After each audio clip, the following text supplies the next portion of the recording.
안녕하십니까. 제15회 서울대 중앙도서관이 주최하고 서울대 출판원이 후원하는 저술 강연회에 오신 것을 환영합니다. 저는 진행을 맡은 서울대 언론정보학과의 이준웅 교수라고 합니다. 오늘은 아주 특별한 분을 모시고 저술 강연을 듣게 됐는데요. 사실 이 책은 우리 출판문화원이 아직 준비하고 있는 책입니다. 그래서 지금 9월 내에 출간을 목표로 지금 마지막 작업에 지금 우리가 열심히 일하고 있는데요. 마침 이 작품을 쓰시고 그리고 직접 번역해 주신 우리 박현희 선생님이 이 서울에 나들이 오신다는 말을 듣고 이렇게 급하게 강연회를 잡아봤습니다. 그래서 오늘의 주제는 바로 미리 캠브리지 대학을 통해서 출판하신 히스토리, 근데 그냥 역사가 아니라 글로벌 히스토리네요. 글로벌 히스토리 오브 소주, 바로 이 책에 대한 내용입니다. 이 책은 이제 우리 소주의 세계사라는 제목으로 본원에서 서울대 출판원에서 출간하기로 되어 있는데요. 그 책의 내용에 대해서 강연을 해주시겠습니다. 선생님 소개 간단히 드리고 마이크를 넘겨드리겠습니다. 박현희 선생님은 서울대 동양사학과 졸업하시고 이스라엘 히브리 대학에서 동아시아학을 전공하셔서 석사하셨습니다. 그리고 예일대학교에서 박사를 전공하셨는데 오늘 이 강연에 앞서서 잠시 환담을 나누다 보니 제가 좋아하는 또 스펜서 선생님과 함께 공부도 하시고 그랬다는 말을 들었습니다. 현재는 뉴욕 시립대학의 역사학과 교수로 재직 중이십니다. 선생님의 어떤 관심사, 이것은 주로 이제 문명 교류사 이 분야가 되겠는데요. 이미 캠브리지 대학을 통해서 동서양의 지리적 인식의 교류에 대한 출간을 이미 굵직한 그런 책을 출간하신 그런 업적이 있으십니다. 그리고 나서 바로 이 소주의 세계사 이 책이 두 번째 책이 되겠습니다. 자, 그러면은 제가 따로 더 말씀드릴 건 없고 오늘 강연 즐겨주시기 바랍니다. 자, 그럼 마이크를 선생님께 넘겨드리겠습니다. 예. 네, 감사합니다. 소개해 주셔서. 네. 예, 안녕하세요. 방금 소개받은 박현희입니다. 먼저 이렇게 중요한 강연의 자리를 마련해 주신 서울대학교 도서관 관장님과 선생님들, 그리고 이렇게 강연에 와주신 여러 선생님들께 감사의 말씀을 드리고요. 그리고 또 제 이 영어 원서가 처음 나오자마자 큰 관심을 보여주시고 이 한국어 번역에 적극적으로 물심양면으로 도와주시고 또 이렇게 저술 강연 자리를 마련해 주시고 또 이렇게 사회까지 봐주시고 도와주신 우리 출판문화원의 이준웅 원장님, 실장님, 편집장님 그리고 모든 선생님들께 특별한 감사의 말씀을 드리고 싶습니다. 제 영어 원서의 제목이 소주 글로벌 히스토리인데 이거를 제가 이 글로벌 히스토리를 세계사로 번역을 했습니다. 근데 이제 이 글로벌 히스토리는 지구사라고도 번역을 하는데요. 그런데 아직까지는 이 세계사가 좀 더 친숙하게 들릴 수가 있고, 그리고 이 글로벌 히스토리 지구사가 전근대 어디까지를 섭렵할 수 있는가에 대해서 또 논쟁이 있기 때문에 좀 세계사가 무난한 제목이라고 생각을 했습니다. 예, 이 글로벌 히스토리에 대해서 조금만 더 말씀드리면 이 지구사, 세계사라고 번역을 하는데 이것은 이제 지금 미국과 유럽에서 특별히 이렇게 좀 이렇게 뜨고 있는 역사학의 한 분야입니다. 그래서 이제 월드 히스토리, 이제 기존의 전통적인 세계사가 일반 사회들을 하나하나 이렇게 소개해서 이렇게 소개하면서 보여주는 것에서 그쳤다면 이 글로벌 히스토리는 이 세계의 더 큰 흐름, 변화 속에서 여러 사회를 함께 봄으로써 기존의 한 사회의 시중에서 보는 그런 관점에서 보지 못했던 그런 내용이나 그 중요성에 대해서 이렇게 탐구하려는 것입니다.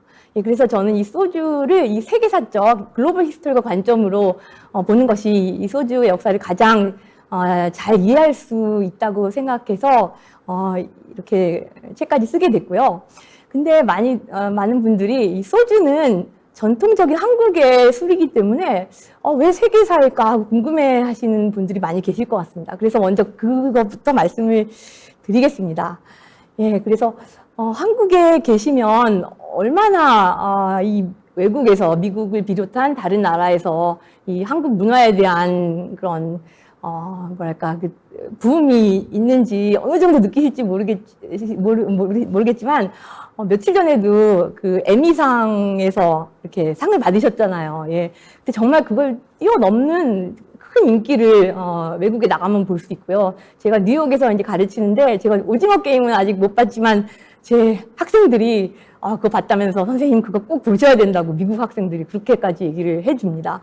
예, 그래서 이렇게 유행하면서 드라마 뭐 K-팝 그러면서 한국 음식도 원래부터 이민 가신 분들이 열심히 하셔서 또 한국 음식도 굉장히 많이 보급이 되고 또 소주도 그런 상황에서 갑자기 쓰게 되었습니다. 예, 근데 그래서 글로벌하게 아주 세계적인 술이 되었습니다. 근데 그것만이 이 소주의 세계사를 위한 이유가 아니고요. 저희가 그 소주의 기원을 탐구를 하게 되면 그 기원은 놀랍게도 수세기 전 13, 14세기 몽골 시대의 그 유라시아의 교류를 통한 증류주의 확산 그리고 전파 그때 그 가장 증류주가 활성화됐을 때 한국에 들어오게 됩니다. 예, 그래서 그때 조금 후에 다시 말씀드리겠지만 그 몽골 제국과 고려 말 연결이 되어 있었는데 그때 여러 문화 교류를 통해서 바로 증류주가 한반도로 들어오게 되고 또 그것이 다른 지역에 비해서 굉장히 잘 기록이 되어 있습니다. 그래서 당시에 다른 쪽으로도 서쪽으로도 동쪽 서쪽으로도 이렇게 증류주가 확산이 되기 시작했는데 이 한국에 있는 이 기록이 이 증류주 세계적인 전파를 위한 아주 귀중한 단서를 제공합니다. 그리고 또 이 증류 기술, 이 증류주를 만들기 위해서는 특별한 증류 기술이 필요한데 그것부터 보게 된다면 이 고대까지 가야 되는데 고대에 한반도에서 증류가 시작됐다는 기록은 없지만 당시 이제 몇몇 사회들 중동 그리고 고대 그리스, 인도 그리고 중국 이런 곳에서 증류 기술이 발전하기 시작됐다는 게 있고 그것이 이제 계속적으로 발전하면서 전파를 통해서 서로 이제 상호 자극을 통해서 한국까지 왔기 때문에 이런 모든 것을 보게 되면 이거는 정말 글로벌 히스토리 세계사적으로 봐야만 하는 주제였습니다. 그래서 제가 이 책을 왜 쓰게 되었는지 잠깐 말씀을 드리고 싶습니다. 또 제가 술을 그렇게 많이 좋아하는 편은 아니었기 때문에 저를 아시는 분들은 제가 이 소주에 대한 책을 썼다고 하면 너무 놀라시는데 일단 저는 한국사 전공자가 아닙니다. 중국사를 전공했고 그리고 또 중세 이슬람사를 전공하면서 특히 중국과 이슬람 세계 간의 교류에 대해서 박사 논문을 써서 출판도 했고요. 그러면서 이제 지구사 쪽으로 세계사 쪽으로 이제 방법으로 제 연구를 계속 하고 있는데 그 중에서 이제 특히 학제간 연구 방법을 사용해서 교류에 초점을 맞춰서 새로운 기술 문화가 어떻게 전파가 되었고 그것이 어떻게 다양한 사회에 영향을 끼쳤는가 여기에 관심을 갖고 계속 역사를 탐구해 오고 싶습니다. 탐구해 오고 있습니다. 그러다가 이제 저랑 비슷한 다른 사회 간의 교류에 대해서 연구를 하시는 세계적인 전문가인 폴 뷰얼 교수님이 세계 증류기술과 증류주의 비교 프로젝트를 하셨어요. 그래서 유럽과 그리고 멕시코 그리고 또 중국 이렇게 해서 증류주가 어떻게 시작되었는지 이분들이 하시다가 보니까 한국에 소주가 뜨고 있는 거예요.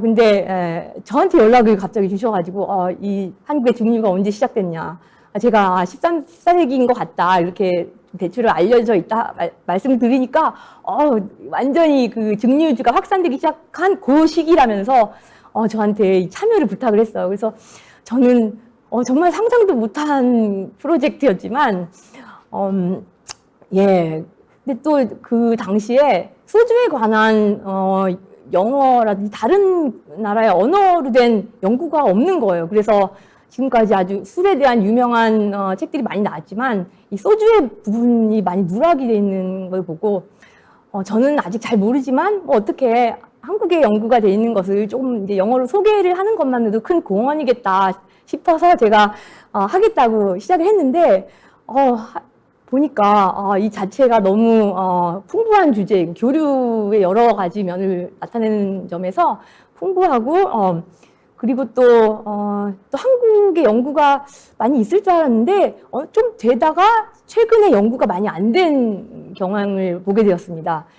근데 이거 관련된 연구들은 많이 늘어났거든요. 그래서 하면서 제가 원사료도 다 다시 보고 또 몽골 시기에 집중하려던 것을 또 정근대, 고대 그리고 현대까지 이어지는 스토리로 해서 이 소주가 역사적으로 어떻게 변모했는가를 한번 야심차게 해보게 되었습니다. 그래서 그리고 이게 한국의 소주의 역사만을 보이는 것이 아니라 이걸 통해서 또 다른 사회의 증류주가 어떻게 전파되었는가까지 그런 힌트를 전달해 준다는 점에서 이거는 세계 증류주의 역사에서도 굉장히 중요한 주제라고 생각을 했습니다. 그래서 제가 다시 한번 말씀드리고 싶은 것은 제가 소주를 쓴 것이 한국의 소주를 세계에 홍보하려고 쓴 것이 아니고요. 저는 세계사 연구자로서 이 세계사에서 이 주제가 아주 중요한데 그것을 이제 객관적으로 해서 이 세계사라는 교류사의 연구에 공헌을 하고 싶었습니다. 그렇게 해야지 또 객관적으로 써야지 설득력도 있고요. 그런데 이제 이 책을 읽어주시면 그래도 제가 한국인으로서 이 한국 문화에 애정을 가지고 이렇게 접근한 것을 느끼실 수 있을 겁니다.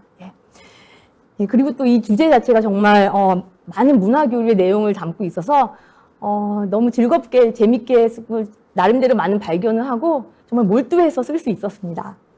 그럼 이제 이 목차를 보시겠지만 이 고대부터 이 소주 아랍 고대 유라시아 역사에서 증류주의 기원부터 시작해서 이제 고려 시대 몽골과의 관계 그리고 소주의 흥기 그리고 역사적 맥락에서 본 소주, 그러니까 몽골 제국과 고려의 정치 관계를 통해서 이 문화 전파가 되면서 거기서 소주가 오게 된 걸 제가 보이고, 그리고 나서 조선 시대에 현지화가 되면서 나름대로 독자적으로 발전한 것, 그리고 이제 5장에서 이 20세기 지금 저희가 많이 아는 이 공장 소주가 이제 등장하게 된 시기인데요. 그때 어떠한 변모를 했고, 그리고 세계로 수출되면서 어떻게 세계술이 됐는가, 그걸 5장까지 다루고 6장에서는 또 이거를 여기서 한국의 소주에서만 끝나는 게 아니고 이거를 이제 비교 연구를 위해서 더 촉진하기 위해서 제가 그 증류주가 전파될 가능성이 있는 일본과 그리고 또 멕시코랑도 간접적인 또 관계가 있는데 그것까지 같이 해서 6장까지 쓰고 결론에서 나름대로 이제 세계 문화 교류 속 소주라고 해서 했는데, 이 주제 정말 정말 끝내주는 주제였다고 저도 생각을 하고, 네, 이렇게 해서 제가 이제부터 제가 좀 내용을 말씀드리면, 그리고 말씀드리기 전에 이 어떤 이 북토크의 시간이 한정되어 있기 때문에 어떤 분들은 이제 한 장, 두 장 이렇게 소개해 주시는 분도 계시고, 아니면 1장부터 쫙 빠르게 이렇게 보여주시는 분도 계신데, 저 같은 경우는 이 1장부터 6장까지가 다 유기적으로 연결이 되어 있기 때문에 정말 소주의 역사를 제대로 이해하기 위해서는 이제 다 보여드려야 되는데 이제 시간은 한정돼 있으니까 일단 그 서론에서 제가 쓴 이 주제의 중요성, 그리고 연구 방법, 쟁점 이런 부분을 주로 말씀드리고, 이게 또 내용이 나중에 다 장들에서 더 상세하게 나오는 건데요. 그렇게 먼저 말씀드리고, 그리고 각 장을 간단하게 아주 쟁점이 되는 부분만 해서 말씀드리고 끝내는 걸로 하겠습니다. 먼저 이 소주는 한국의 소주로 유명합니다. 세계에서도 대표 증류주인데, 말씀드렸듯이 21세기 한류의 대중문화 현상 덕분에 세계적 인기를 끌게 되었고요.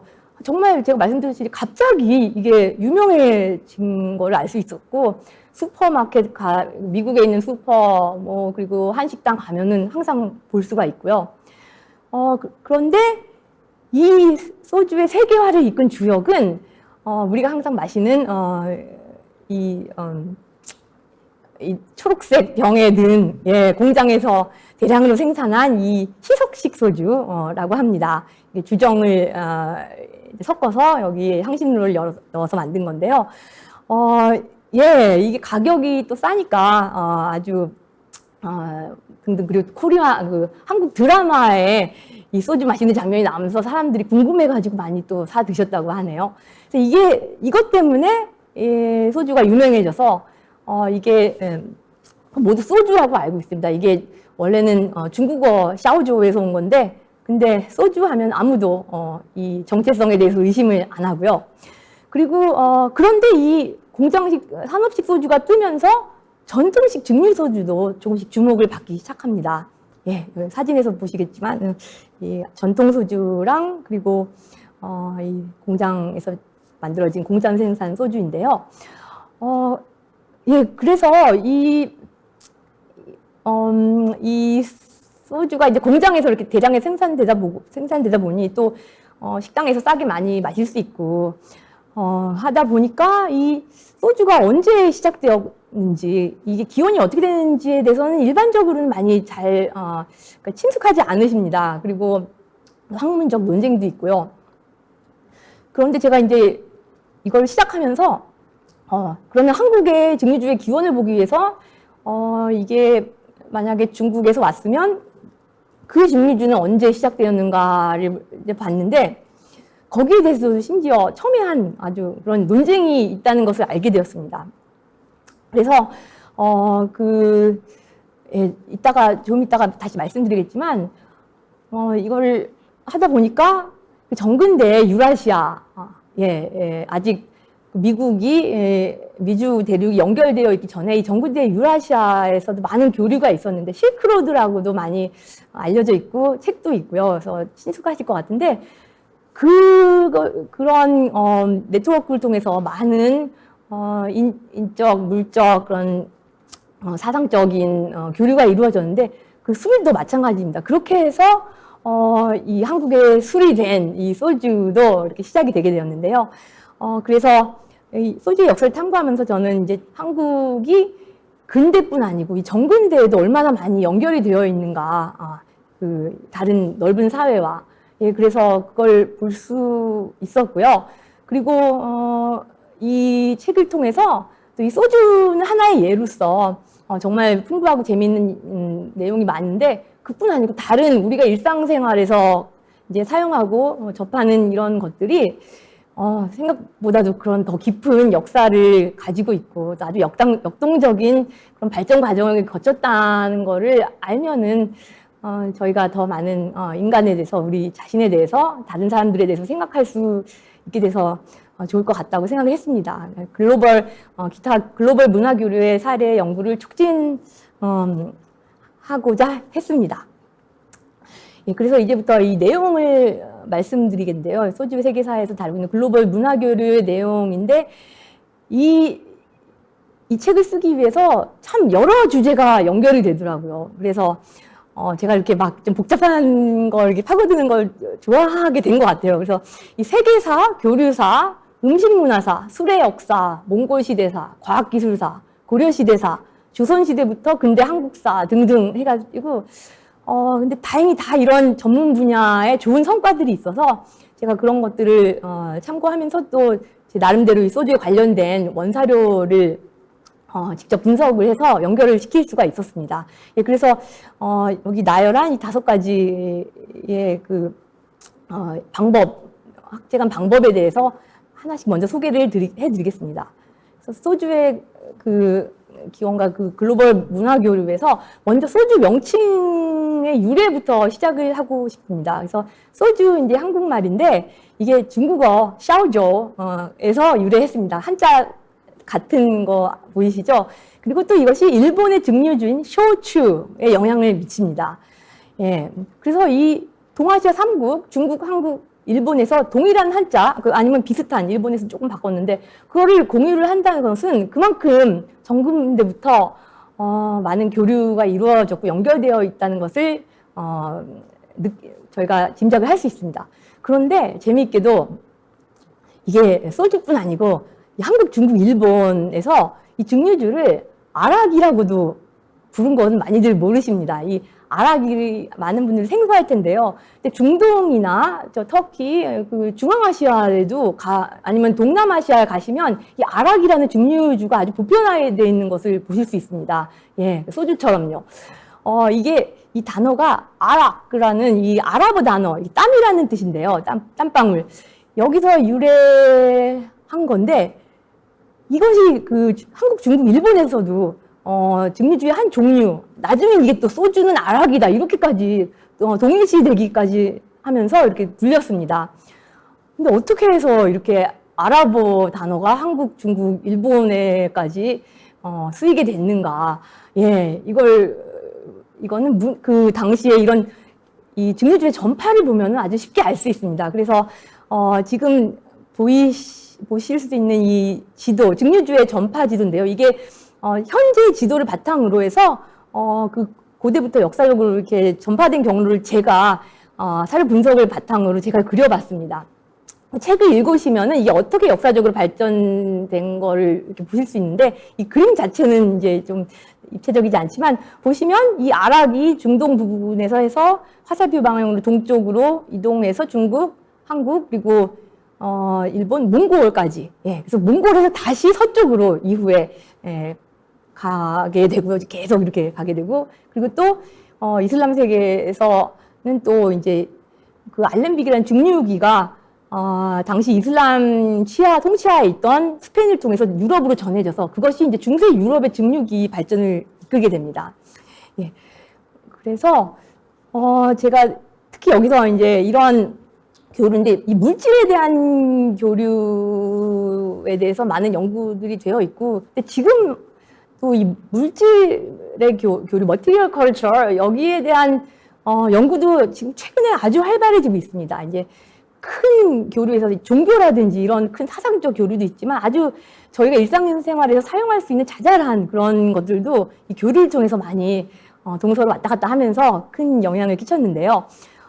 그리고 이 증류주다 보니까 이 과학기술 면에서 이 증류주 자체, 술 자체를 가져갈 수 있지만 이걸 어떻게 만드는지 그 아이디어가 전파돼가지고, 이게 또 이런 새로운 기술이 문화적인 변화를 주도하는 것을 제가 주목했습니다. 그래서, 제가 질문으로 던진 것이 이제 문화적 교류를 통해 어떻게 소주와 관련된 문화적 아이디어 및 기술을 앞으로 유라시아의 다른 지역들로 전파해서 궁극적으로는 우리의 글로벌 사회로 이어진 정근대적 연결의 발전을 이끌었는가인데 제가 주목한 것은 이 전파는 아실 수 있겠죠. 당연히 누가 이렇게 새로운 아이디어를 가지고 오는데 제가 또 정말 여기서 중요하게 주목한 것은 현지화입니다. 그러니까 아이디어가 왔는데 그걸 만드는 그 재료가 없으면 만들 수가 없잖아. 만약에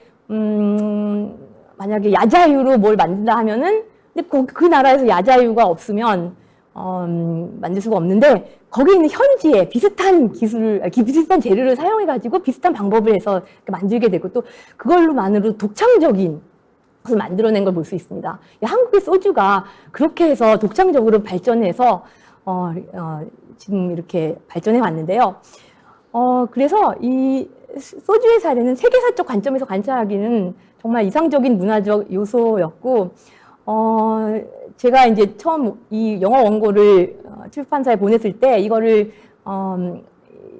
이제 뭐랄까 이제 그걸 심사해 주신 분이 저는 모르지만 익명으로 심사해 주신 분이 조금 더 이게 책의 내용이 보여주는 것이 많은데 조금 더 담대하게 이렇게 아시아에서 세계화 과정이 서구보다 더 빨리 발전했음을 보여준다. 이걸 이렇게 확실하게 쓰라고 이렇게 조언을 주셔가지고 정말 많은 사람들이 교류사 글로벌 히스토리 하면은 1500년 이후 유럽이 세계로 확장하면서 정말 아주 큰 규모의 여러 교류가 일어났는데 그 전에도 이미 이 아시아에서 많은 정근대 그 네트워크를 통해서 많은 교류가 있었고 많은 것들이 그것이 또 유럽에 전달돼서 또 자극을 줘서 유럽이 밖으로 나가게 되는 계기가 되었고요. 그래서 이 부분에 대해서 정말 저희가 이 글로벌 시대, 세계화 시대에 좀 유럽 중심적인 시각을 탈피하고 좀 다원적으로 접근하기 위해서 굉장히 중요한 주제라고 생각했습니다. 그래서 이제 방법적인 면에서 이게 이제 술을 음식의 하나로 봤고요. 그래서 이제 음식 연구 쪽으로 이걸 어떻게 접근하는가 이제 이지웅 원장님이랑 이제 또 실장님이랑 말씀 나누면서 실장님께서 이제 이 술에 대해서 어떻게 인문학적으로 쓰는지 좀 궁금하셨다고 하셨는데, 예, 저도 물론 그랬고요. 이제 그 음식 이걸 어떻게 연구를 하나 이제 여러 가지 연구를 통해서 배웠는데, 특히 그 중에 최근에 이 음식이 얼마나 인간 삶에 큰 영향을 끼쳤는가. 우리가 정말 매일 먹고 마시고 즐기면서도 충분히 연구가 안 돼 있는데, 여기에 대해서 이제 학자들이 최근에 학제간 방법을 동원해서 많은 연구를 해 오셨고요. 그리고 또 학회도 이제 점점 최근에 생겼어요. 1980년대 후반, 그리고 뭐 유럽에 있는 세계 음식학회도 뭐 2000년대 초 이렇게 아주 최근이고, 그리고 제가 이론적 틀로 많은 분들께로 배웠지만, 특히 이제 데보라 발렌체 선생님이 제안한 음식의 문화사, 여기서 음식과 문화적 변화를 인류학의 영역을 넘어서 역사적 변화와 관련된 체제에 위치를 시켰고요. 그래서 미래 연구를 위한 새로운 방법으로 세계사 속에서 음식과 사람들의 이동의 중요성을 강조를 했습니다. 제가 역사 속에서 이렇게 음식을 가지고 볼 수 있구나 하는 그런 격려를 받았고요. 그리고 또 한국에서도 이렇게 한중현의 주영아 교수님이 이제 음식 인문학을 비롯한 많은 좋은 인문학적 저서를 쓰시고, 또 아이토프 같은 책과 구술의 음식사 연구소를 이제 주도하시면서 이쪽으로 이제 발전을 시키고 계시고요. 예, 그리고 이제 이 세계적으로 이제 술에 대한 연구, 음식에 대한 연구들이 나오고 있는데, 이 구미에서는 이 서양의 음식과 술에 집중해서 이제 출판이 많이 되어서 좀 아시아 쪽이 이제 묻힌 경향이 있는데, 근데 또 아시아에서 중국이나 한국에서 출판된 음식사에서 보면 또 아시아 음식에 또 초점을 맞추기도 하고요. 그래서 이렇게 서로 보완할 수 있는, 그 영어권에서도 이렇게 아시아 술이나 음식 문화에 대해서 더 이제 출판물이 나와서 사람들이 활용할 수 있으면 좋겠고요. 예, 그리고요, 이 술, 예, 이 음식 문화의 핵심 요소로 주목을 했습니다. 근데 말씀 드렸지만 저는 술은 별로 그렇게 저랑 상관없고 굳이 신경 안 써도 되는 거라고 생각을 했는데, 제가 이걸 쓰면서 정말 제가 더 겸손해지게 됐습니다. 왜냐하면 이 술이 꼭 마시는 것뿐 아니고 인간 사회에서 정말 많은 영향을 끼쳤습니다. 그래서 의학으로도 쓰였고요, 정근대. 그리고 문학 예술 작품에서도 이 술을 영감을 끼친 경우도 있고, 예, 정말 많은 음식에도 주요한 재료로 사용되고, 그러면서 정말 저는 뭐랄까, 제가 연구를 하면서도 정말 이 주제 자체에 대해서 배우는 것이 너무 재미있었습니다. 그리고 이 술 하면은 이제 발효주를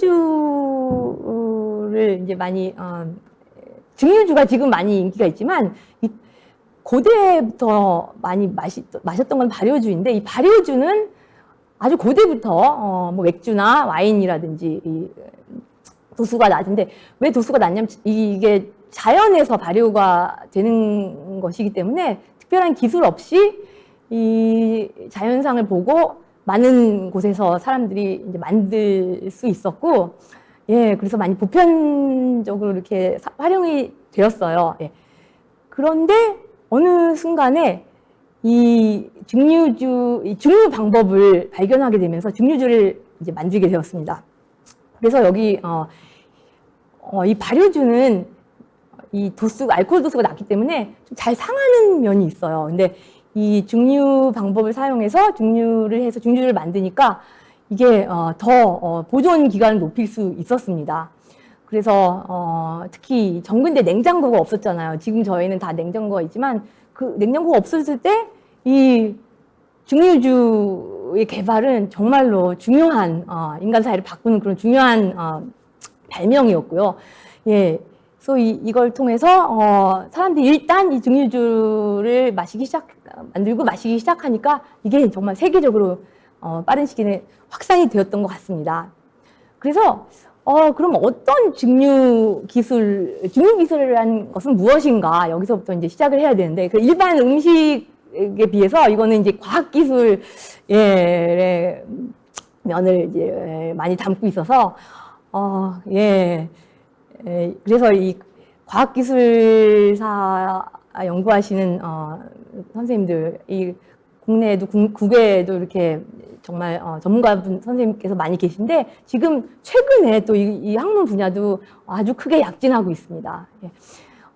그래서 저는 영어도 솔직히 고전하고 있는데, 이 어려운 과학 용어까지, 과학 이론 이걸 아주 고전을 했는데, 선생님들께서 많이 도와주셔서, 이것도 다 이제 교류죠. 예, 도와주셔가지고 다행히 어떻게 할 수 있었고요.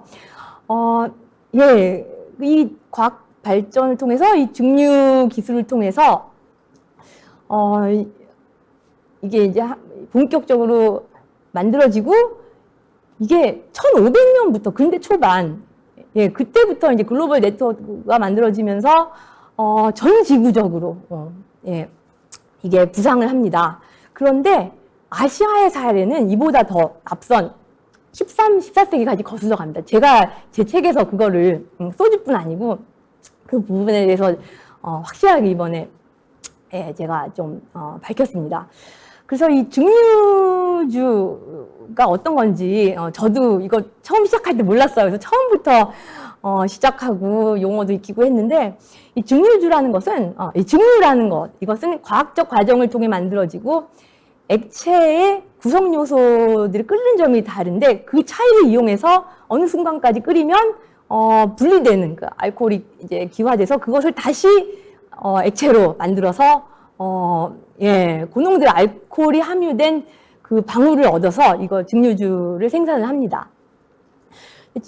이게 굉장히 중요하고, 이렇게 고순도 알코올 도수를 높여서 이 보존성을 높인 거는 정말 획기적인 것이고, 일단 사람들이 이렇게 쓰게 되자 이렇게 확산이 된 것입니다. 그래서 증류주가 많이 인기가 있죠. 위스키, 보드카, 소주도 그렇고.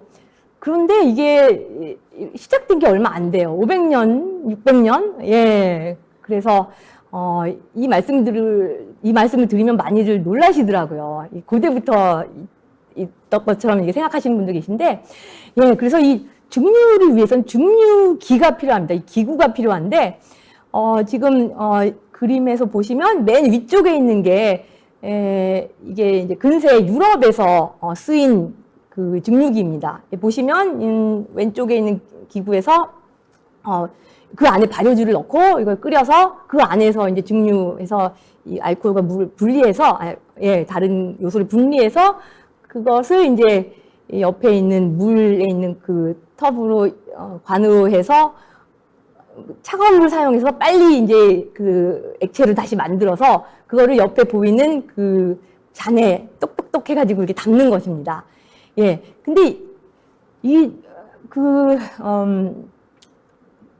여기 이 증류의 역사에 대해서 그 유럽 중심적인 연구가 많이 있었습니다. 그래서 이 증류주 역사의 권위자도 이 증류는 유럽에서 이렇게 시작해서 세계적으로 퍼졌다고 이제 하시는데, 그렇지만 이제 저희가 사료를 보면 이 아시아, 특히 중국부터 시작해서 특히 몽골 시기에 증류주가 더 이렇게 퍼지고, 예. 근데 지금 그 그림의 두 번째 그림 그 중간에 있는 걸 보시면 이게 중세 발굴된 증류기의 모형인데, 보면 위에 있는 유럽식 증류기랑 약간 다른 걸 보실 수 있습니다. 이게 일체가 되어서 위에서 이렇게 증류해서 관으로 해서 이렇게 뽑는 건데요. 그리고 그 밑에 보면 이것이 이제 한국의 소주를 증류한 골인데, 저희가 그 남은 고고학적인 그게 없는 것 같아요. 그래서 지금 이게 1935년에 일제 강점기 때 일본 학자들이 와서 보고서를 위해서 인력적 현장 조사를 하면서 이 보고서를 쓰면서 그때 이제 그려서 넣은 것인데, 예, 보시면 그 위에 있는 중국 있는 중류기랑 이제 비슷하고 한 걸 보실 수 있는데요. 예, 그래서 아주 최근에 조셉 니덤, 조지프 니덤이라고도 하고, 예, 이분은 이제 과학사, 중국사 하시는 분들은 잘 아는 아주 유명한 중국의 과학과 문명을 쓰신 분인데요. 이분이 이 과학의 여러 분야에 대해서 정말 아주 세밀한 연구를 하셨는데, 이 중류에 대해서 아주 두꺼운 책을 쓰시고, 거기에 대해서, 이 여러, 세 개의 중류를 비교를 하면서, 중동이나 이 서양에 비해서 오히려 중국이 더 중류의 역사가 오래된다. 이거를 처음 주장하셔서, 이 중류의 논쟁을 이제 더 이렇게 활성화시킨 이 저서입니다. 예, 그래서 이렇게 그 옆에 제가, 그 니담 책에 있는, 것을 제가 다시 그렸어요. 다시 그리면서 가장 원래 더 복잡한데 설명이 제가 가장 제 책에서 이렇게 논한 내용을 이제 책을 보시면서 이해하시라고 그 부분만 이렇게 그 중류기 유형을 옆에 이렇게 설명을 드렸는데요. 이 왼쪽 것이 이제 고대 그리스부터 시작해서 이슬람으로 이어져서 그 다음에 이제 근세 유럽까지 내려온 이 중류기이고요. 예. 근데 이 옆에 오른쪽을 보시면 그 위에 중간에 몽골식 중류기 안에 있고 그 안에 받는 그릇이 있는 내취식, 그리고 밑에 보시면 이제 중국식이 있습니다. 예, 그래서 이 니담은 이 동아시아 중류기라고 해서 이 두 개를 나누고 이것이 또 중국에서 발전돼서 어떻게 이제 발전을 했는가. 니담은 이렇게 둘로 구별을 했는데요. 근데 이 몽골식 중류기는 현재 인류학적 조사를 통해서 만들어진 건데요.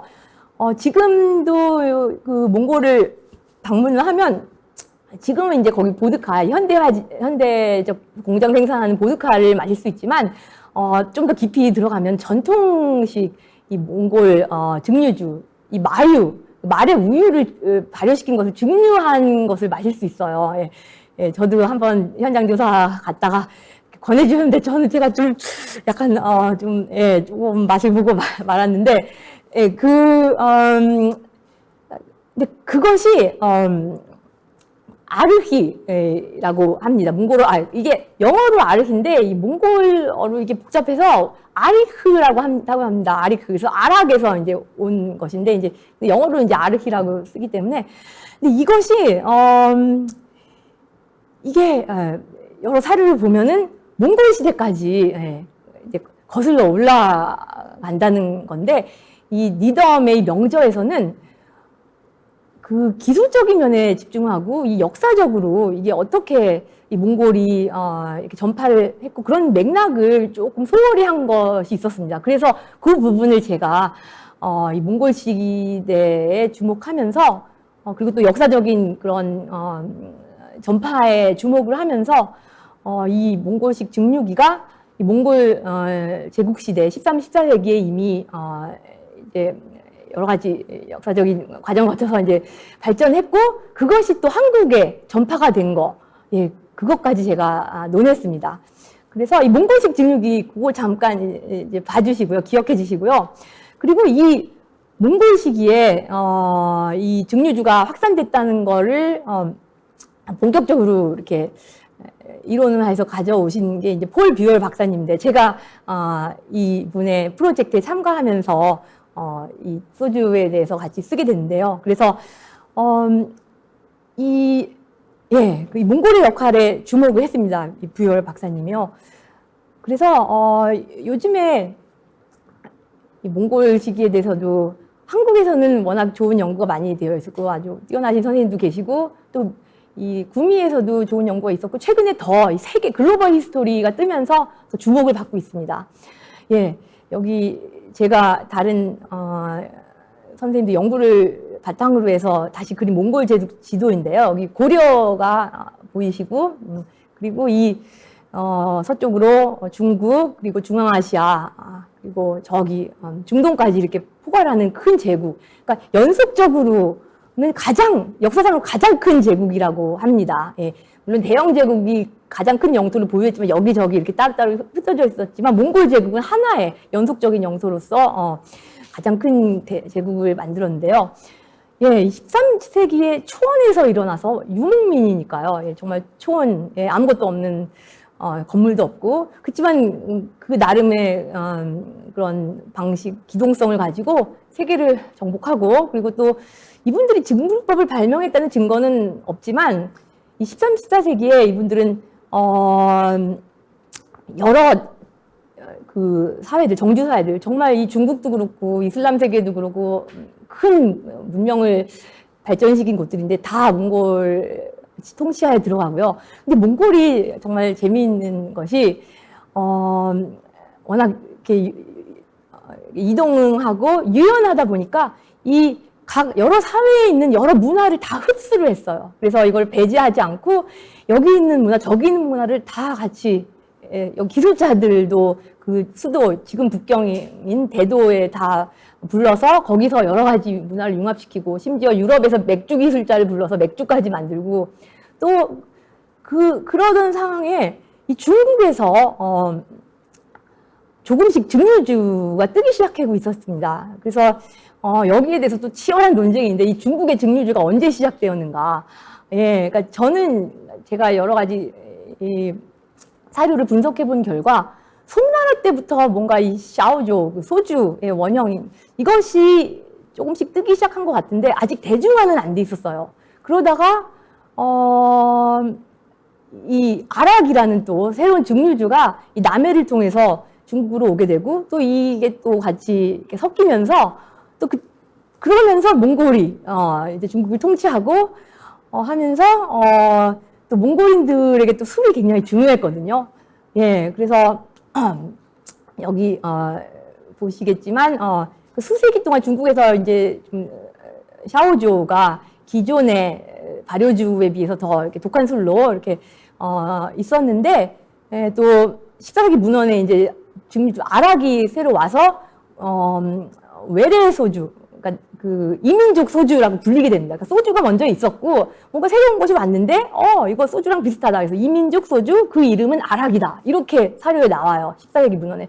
그래서 그렇게 해서 동시에 뜨면서 이 몽골이 몽골이 이 술 마시는 게 되게 중요했거든요. 이 술을 워낙 좋아했고, 그리고 또 몽골인들은 이 쿠미스라는 암말의 바효를 마셨는데, 그러니까 그 단합이라든지 여러 의식을 위해서 술이 아주 중요했다는 것이 문헌에 나오는데, 특히 그 몽골 제국 시대 몽골을 방문했던 마르코폴로, 유명한 마르코폴로나 윌리엄 오브 루브르 같은 그런 유럽인들이 기록에도 많이 남아 있습니다. 얼마나 몽골이 의식이라든지 해서 술을 중요시했는지. 그랬는데 이 술은 이 쿠미스 이 발효유는 이게 금방 상해요. 발효유이기 때문에 이 알코올 도수도 얼마 없고, 그런데 이 몽골이 아주 기동력을 가지고 많이 이동을 해야 되잖아요. 그리고 항상 이 가신들에게 술을 나눠줘서 이 충성심을 확인해야 되는데, 그때 이 증류주라는 게 있고, 그래서 이 몽골이 이것을 활용을 한 것 같습니다. 그래서 이 중국이 몽골 통치하에 있었는데, 이 몽골 통치하에 뭐 증류주 제조소, 대규모의 증류주 제조소도 나오고, 그때부터 이 고고학적 발굴도 이루어집니다. 그때 지금 발굴된 증류기 여러 개가, 중국의 증류기가 있는데 다 몽골 시대 고시기, 아니면 약간 전이라도 고시기로 가거든요. 그래서 이런 것들이 아주 확실한, 그렇게 이걸 이렇게 했다 하는 확실한 이렇게 보여준 사료는 없지만, 여러 가지를 이렇게 연결을 시켜보면은 그렇게밖에 볼 수 없다고 저는 생각을 하고요. 그래서 얼마 지나지 않아서 또 고려 시대, 고려 말에 한반도가 몽골과 연결이 되어 있는데, 얼마 지나지 않아서 한반도의 사료에 이 소주와 아락이 등장을 하게 됩니다. 많지는 않지만 그래도 등장을 한다는 것은 워낙 고대 사료가 많지 않기 때문에, 예, 이 조금의 사료라도, 아주 작은 조각이라도 저에게는 아주 중요한 단서를 주는데요. 예, 그래서 이 몽골 시기가 아주 증류주 발전에 아주 중요했고, 그리고 인류학자들이 이제 이 몽골식 증류기 지금 오른편에 보이시죠? 이것은 이제 지금 현재 사용되는 전통적인 증류기인데, 제 책에는 이 증류기 단면도가 있어요. 근데 제가 같이 넣을까 하다가 장소가 좁아서 그냥, 좀 전에 보여드린 거랑 이제 옮겨서 보시라고, 그 안에 이제 그 닫는 그릇이 있고, 이렇게 불을 때운다고 보시면 됩니다.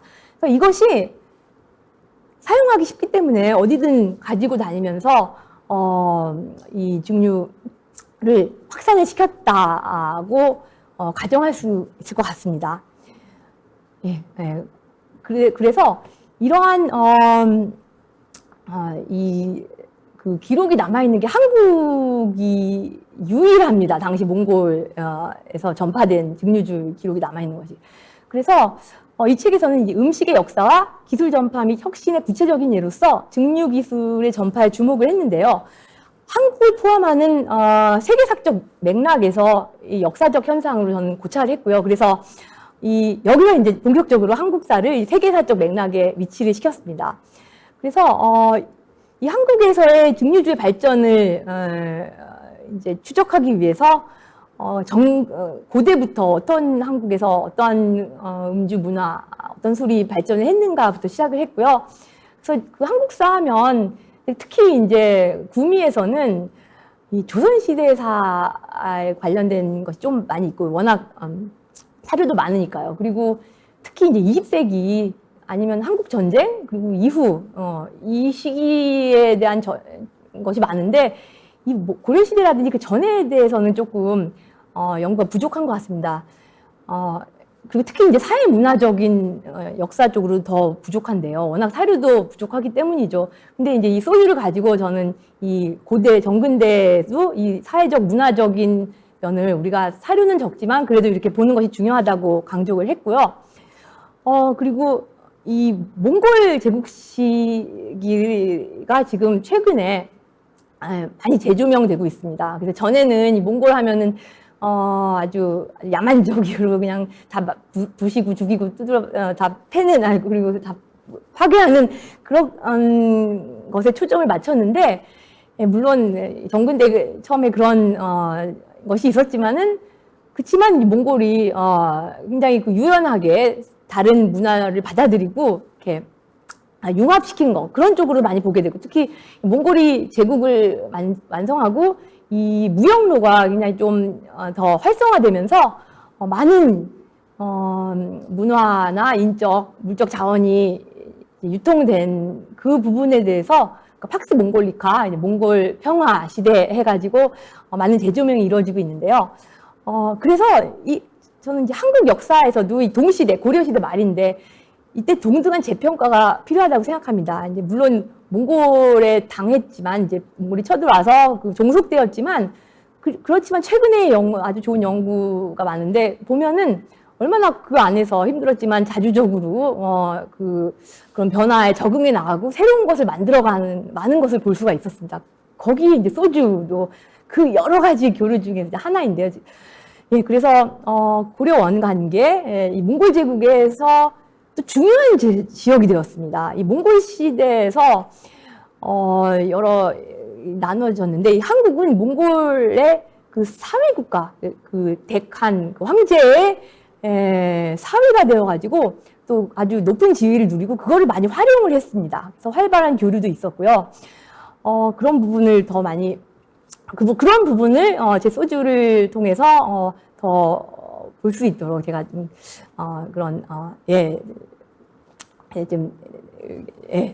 단서를 제공했고요.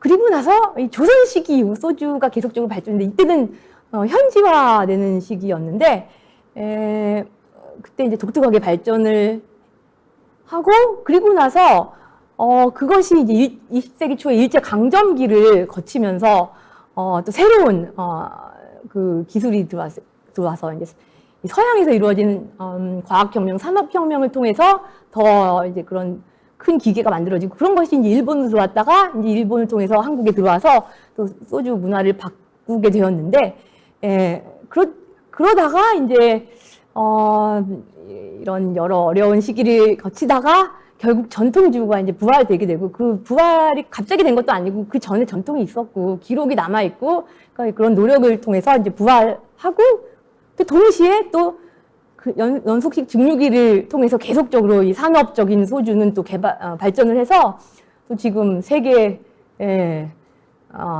가장 많은 술을 단일 공장에서 이렇게 생산하는 그런 국가가 되었고, 뭐 21세기 또 동시에 또 여러 가지 또 그 K-팝이나 K-드라마 여러 가지 그런 글로벌 문화교류와 더불어 소주도 이렇게 보급이 된 것을 이렇게 다 보면 이거 정말 이 세계적으로 이 한국사를 볼 필요가 있다고 이렇게 주장을 했습니다.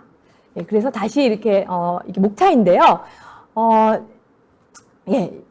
지금까지 이제 주요한 쟁점과 방법 내용을 보여드렸고, 이제 10분 정도 남았는데 제가 아주 1장에서 6장 결론까지 아주 간략하게 중요한 내용, 이제 문화교류의 관점을 집중하면서 말씀을 드리도록 하겠습니다.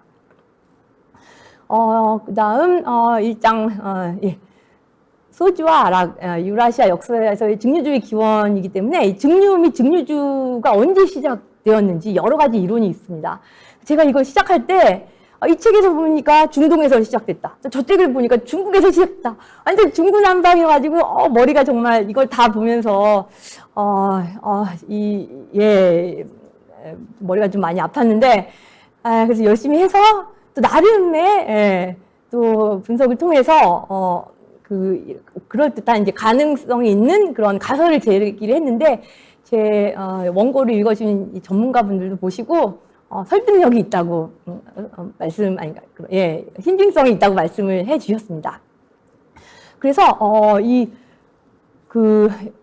증류의 기술에 대해서는 옛날에는 이제 뭐 고대 그리스의 아리스토텔레스, 유명한 아리스토텔레스 철학자인데 이분이 이제 과학적으로도 많은 이론을 내셨는데 이 증류 개념에 대해서 이론에 대해서 이렇게 밝힌 글이 있습니다. 그래서 이제 이 증류가 이제 이 서방에서 시작돼서 동방으로 왔다 이렇게 보시는 분들인데 지금은 그 서방에서도 있었고 그리고 이 새롭게 발굴된 고고학적 증거를 통해서 이 인도 여기 보시면 간다라형 증류기라 나왔는데 이 파키스탄 부분이죠. 인도의 북서부 거기서도 이제 발굴이 됐는데 여기 논쟁이 많이 있어요. 하지만 그리고 또 이제 중국 옆에 가면 중국에서도 아주 고대 한나라 2000년 전에 증류기가 이제 발견했는데 여기에 대해서도 논쟁이 있습니다. 아주 조금해서 이거 가지고 무슨 술을 증류했겠느냐. 그렇지만 이제 그런 아이디어가 있었으면 만들 수도 있었겠죠. 그런데 그래서 이 증류라는 게 이게 과학기술인데 많은 이제 과학기술사 전문가 선생님들께 말씀하세요. 이제 정말 복잡한 여러 과학 이론이 있지만 증류는 그 중에서 굉장히 단순한 내용이라고 할 수 있겠죠. 그렇지만 아무리 단순해도 이게 그 아이디어가 딱 없으면 생각이 없으면은 사용을 못 하는 거예요. 그래서 그래도 혹시 단순하기 때문에 여기저기서 조금씩 아이디어를 가지고 만들 수가 있는데 그것이 만약에 만들어져서 멀리 퍼지지 않았다면 보급이 안 되고 여기서 잠깐 있었다가 없어지고 그러면 그렇게 큰 의미는 없다고 볼 수 있겠죠. 물론 그럴 가능성은 저희는 항상 열어놔야 된다고 생각합니다. 그렇기 때문에 이 논쟁이 계속 이어져 가고 있는 것이고요. 그렇기 때문에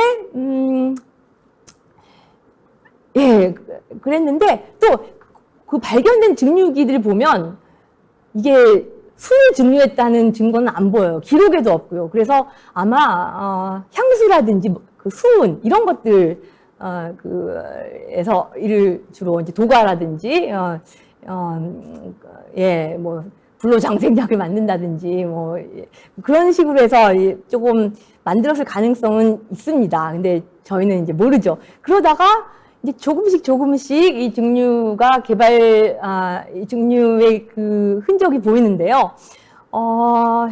특히 제가 보고자 했던 것은 이 중국, 중국보다도 먼저 이 아락이라는 이름이 이 중동에서 온 땀이라는 뜻에서 만들어진 것이기 때문에 그쪽에서 왔을 가능성인데 고대가 아니고 이제 이슬람은 이제 8세기에, 7세기, 8세기 시작이 됐기 때문에, 근데 이슬람에서는 술을 금하기 때문에 이제 공식적으로 기록이 많이 없어요. 그래서 연구도 많이 안 돼 있고. 그래서 지금 아락이 많은데도 연구서가 많지 않고 최근에 조금 이제 나오게 됐는데, 근데 그 아락이 처음 기록에 등장한 그 중국, 몽골 치하의 그 중국에서 그 왕실 요리서라고 할까요? 그 음식 소개서, 설명서 거기에 처음 등장을 합니다. 증류주로서 이거는 증류한 아라지 이제라고 등장을 하는데 이것이 이제 또 남해에서 왔다는 다른 기록이 있고요. 그래서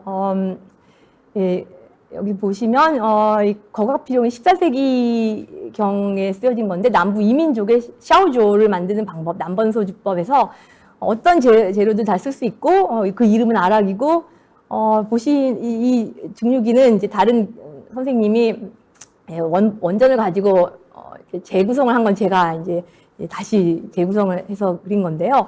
예, 이런 식으로 해서 중국에 처음 이게 등장을 합니다. 그리고 앞서 말씀드렸듯이 몽골 시기에 몽골인들이 이걸 받아들이고 또 이걸 촉진을 하면서 프로모션을 해가지고 이게 많이 퍼졌는데 이 아락이 여기 말씀 보이시겠지만 중국어로 여러 한자로 음사가 되는데 이 알라지, 알리치, 야라이지 이게 다 다른 한자인데 같은 아락을 나타내고 설명도 같아요.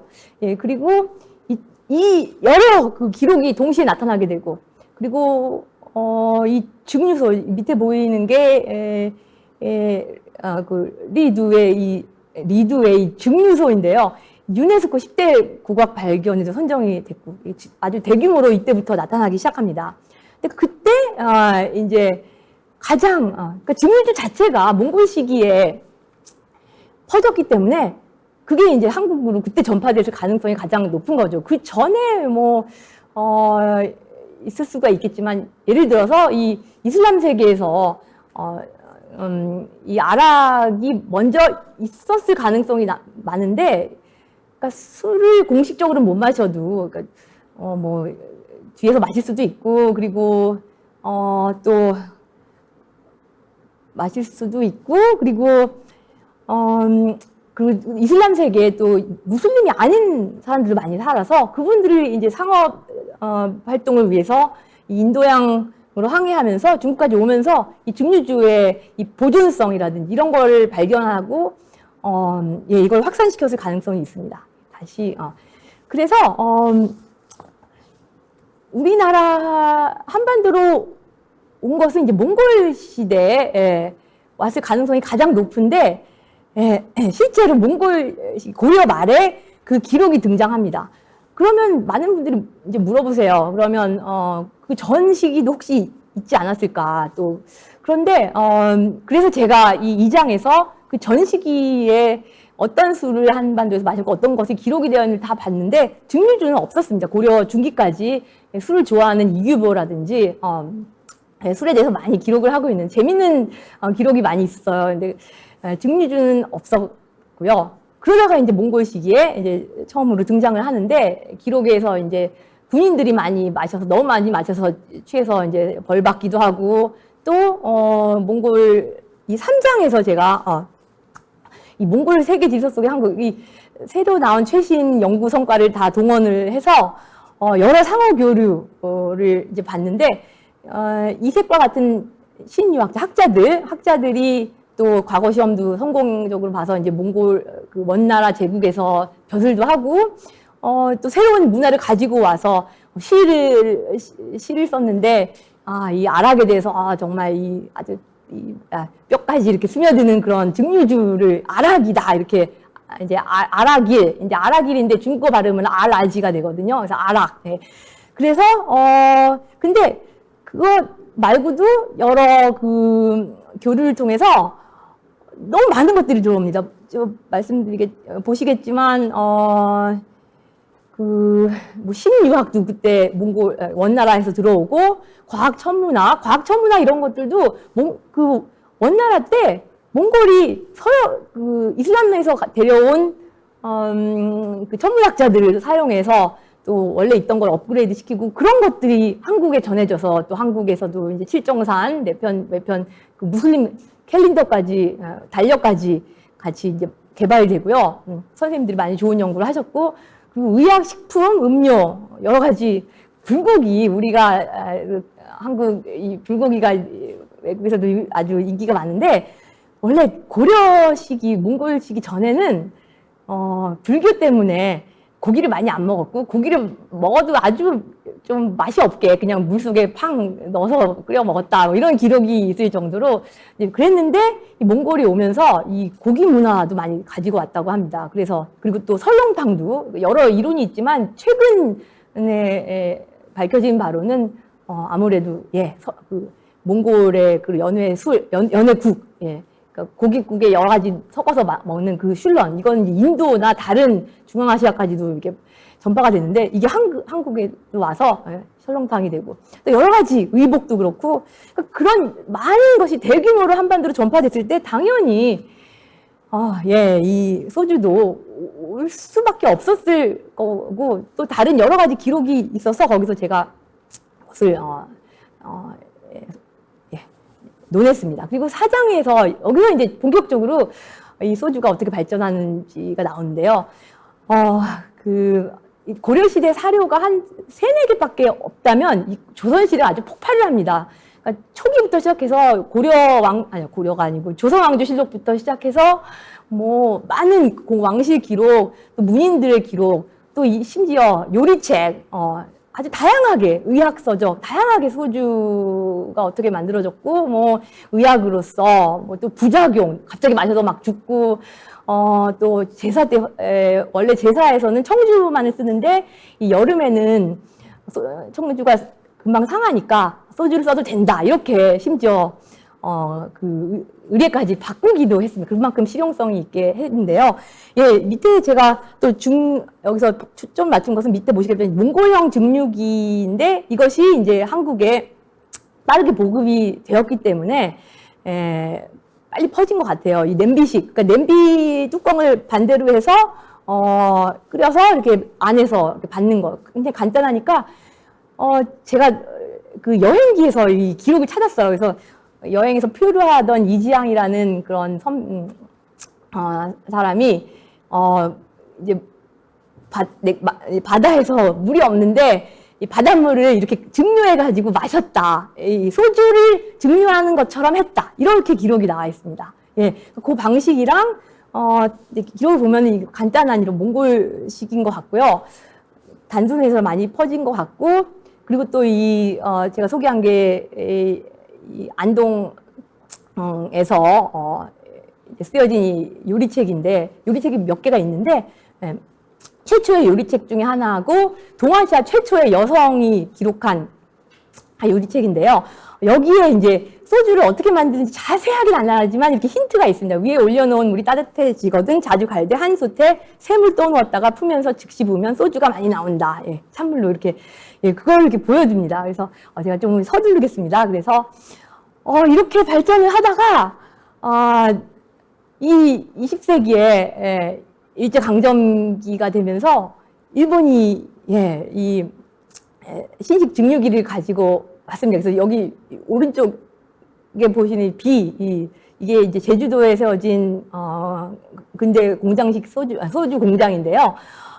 그래서 이게 오면서 이제 전통 소주, 그리고 또 주세령을 내려서 가정에서 이 면허 없이 소주를 만들지 못하게 합니다. 그것이 엄청난 큰 타격이 됐어요. 왜냐하면 한국은 중국과 달리 이런 상업적인 증류주가 활성화되지 않고 가양주 문화, 그러니까 각 가정에서 제사나 손님 접대를 위해서 각 가정에서 이렇게 내려서 많은 여러 종류의 소주가 만들어지고 그 요리책으로 내려왔는데, 그것이 다 금지가 되니까 그래서 그러면서 이제 일본의 공장식 소주가 와서 이제 퍼지게 되고 점점 이 전통과의 맥락이 끊기면서 점점 이제 사라지고, 그러면서 이제 그 와중에 일제시대에 많이 힘들었지만 그 소주 공장에서 또 새로운 기회를 가지고 또 한국 사람들이 같이 협력도 하고 하면서 이 공장식 소주를 발전시켰습니다. 그리고 이제 해방이 되고 이후 그러면서 또 많이 힘들었죠. 6.25도 터지고, 뭐, 산업화 하면서 또 곡물도 부족하고. 그래서 이제 이 전통 소주가 오랫동안, 부활을 못 하다가, 1980년대 올림픽이라든지 아시안게임 이런 큰 행사를 치르면서, 민속주가 활성화되지 못했다는 것에 대한 반성을 이제 정부가 하게 되고, 그쪽으로 이제 밀어줘서, 이렇게, 전통 소주가 이제 생기게 되는데, 워낙 이제 오래 끊어졌기 때문에, 어쨌든 이렇게 부활을 했습니다. 그리고 이 동시에 산업적으로 생산되는 현대식 소주는 계속해서 다양하게 발전을 했죠.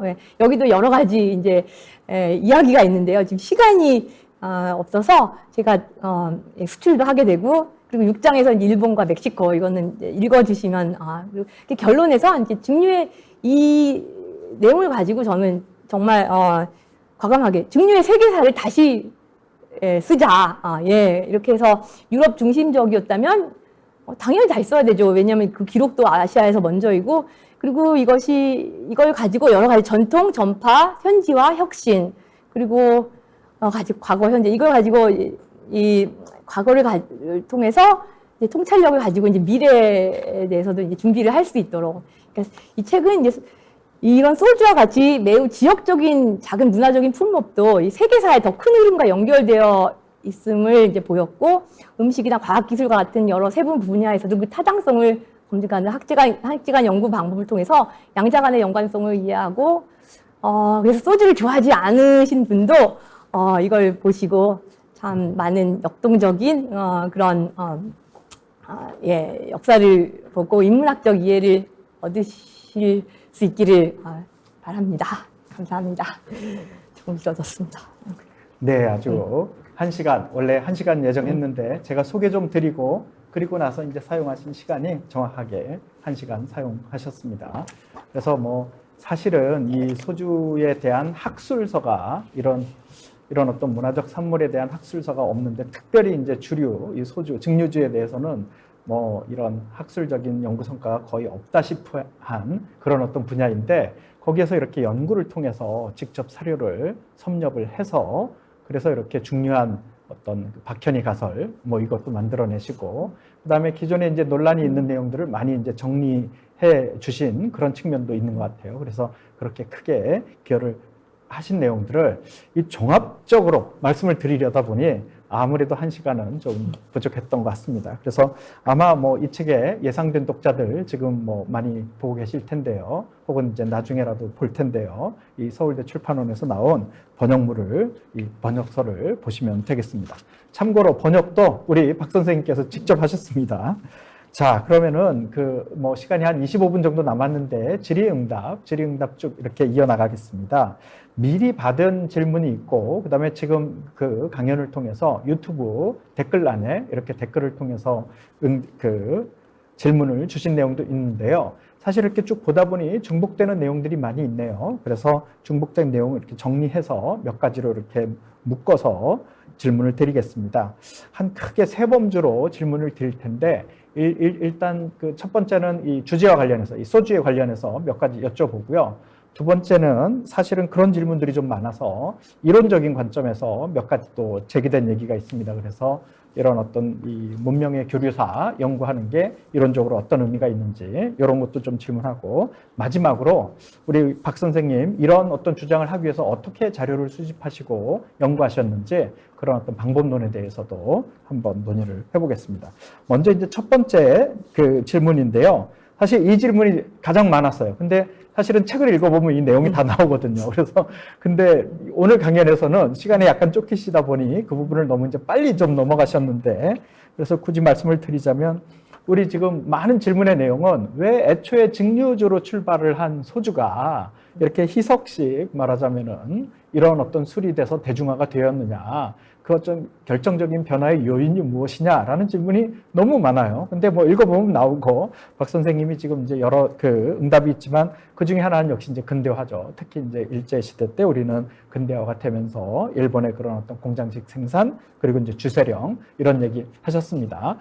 요거 말고 또 다른 어떤 이유도 있을까요? 예컨대 생각해보면 역시 이 소주값이, 술값이 싸지니까 노동 계급에게 좀 광범위하게 보급할 수 있다. 뭐 이런 것도 이거는 뭐 원인이라기보다는 이제 그런 어떤 전체적인 과정적인 그런 어떤 영향력의 요인이 되겠지만은 그런 것도 요인이 되지 않았을까요? 예. 예, 감사합니다. 예, 좋은 질문 감사드립니다. 예, 그래서 아까 그 5장 마지막에 제가 설명을 더 드리려고 했는데 시간이 쫓기고, 그래서, 지금 제가 말씀드리면 될 것 같아요. 그래서 네. 5장의 설명을 조금 드렸지만, 그래서 일제강점기에 이게 새로 공장이 들어오면서 완전히 이렇게 바뀌게 되고, 그 발효제도 원래는 여러 가지 중구난방이었는데 완전히 그 획일화된 것이 들어오면서 오히려 산업적으로는 만들기가 쉬워졌죠. 맛을 균일하게 할 수 있고. 근데 그게 퍼지고 이제 전통적으로 생산한 그런 증류소들은 이제 거의 다 무너지게 되고요. 그래서 해방이 되고 나서도 곡물 가격이 비싸고 하니까 계속 이제 산업식 소주만 이제 발전하게 되고 그리고 이 희석식 소주, 산업식 소주, 공장 생산 소주라고 하는데, 예, 이것이 또 전통 증류 소주랑 완전히 달라요. 그런데 이게 증류라는 방법을 사용해서 연속식 증류기, 그러니까 제가 5장에서 보여드린 그 왼쪽에 있던 그림, 그 큰 거대한 증류기, 이게 지금 현재 한국의 주정 공장에서 사용되는 것인데, 큰 공장, 연속식 증류기라고 해가지고, 그러니까 단식 증류 한 번에 조금의 양을 하는 게 아니고, 아주 빠른 속도로 해서 그 알코올 아주 순도. 예, 고순도에, 예, 그 도수 높은 95%까지 그 에탄올을 뽑아내서, 그거를, 빨리빨리 뽑아내서, 그거를 이제 물과, 또 그냥 하면 이제 알코올 냄새, 그러니까 그 향신료를 섞어가지고 이렇게 만들어내는데, 그렇게 뽑기 위해서는 이제 비싼 곡물이 아니고 감자나 타피오카 이런 싼 것에서 아주 많이 이렇게 뽑을 수가 있다고 합니다. 그래서, 그러니까 아주 싸게 해서 보급할 수 있었고, 그리고 당시 이제 그 20세기 후반 초기에도 이 곡물로 술을 못 쓰게 했어요. 경제적으로 어렵기 때문에. 그래서 막걸리가 서민의 술인데 그것도 이제 인기가 없어지면서 그러면 이제 소주가 유일한 그런 시골에서 이제 서울 와서 열심히 일하다가 힘들어서 마시기 좋은 그런 술로 돼서 이제 보급이 되었다고 하고요. 예. 그리고 그러면서 이제 전통주를 다시 이제 뜨기 시작했는데, 이제 쌀로 다시, 증류도 할 수 있게 되고. 그런데 이제 사람들이 입맛이 전통이 아니고 이 새로운 이 희석식 소주에 익숙해져서 그걸 또 갑자기 바꾸기가 어렵다고 합니다. 그래서 하나의 이제 문화로 자리 잡게 됐고요. 그런데 이제 최근에 20세기 말에 또 새로운 문화가 들어오면서 맥주도 들어오고, 또 맥주랑 또 섞기도 하고, 이런 것들에 제가 또 이렇게 봤고요. 그리고 희석식 소주에 대해서, 어떤 분들은 이제 이게 우리나라의 소주만 이렇게 만드는 것이 아닌가. 그러니까 좀 우리나라 소주만 이렇게 싼 공장에서 이렇게 보실 수가 있는데, 솔직히 보드카라든지, 예, 다른 위스키들도 다 그런 공장에서 큰 기계를 활용해가지고, 그러니까 여러 가지 방법이 있죠. 기계들을 아주 여러 가지 방법으로 만들어서, 그걸 가지고, 많이 만듭니다. 그래서, 보드카도 비슷하게 이렇게 주정을 만들어가지고 한다고 합니다. 네. 네. 그리고 또 말씀드리, 네. 예, 일단 거기까지. 예. 근데 사실은 이 질문이 많은 시청자들이 질문을 하는 이유가 이게 사실은 소주의 정체성하고 관계가 있기 때문인 것 같아요.